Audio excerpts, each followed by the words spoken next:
কবিতা বন্ধু, আমার বয়স 10 ক্লাস। আমার নাম ইশিকা কারক, আমার বয়স 10 ক্লাস। আমার নাম প্রিয়াঙ্কা পাল, আমার বয়স 14 ক্লাস।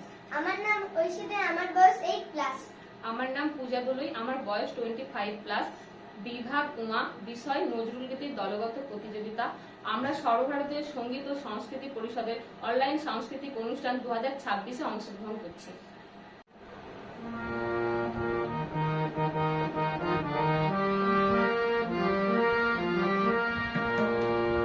কালা রইল কপাট, ভেঙে ফেলে করতে লোকাটি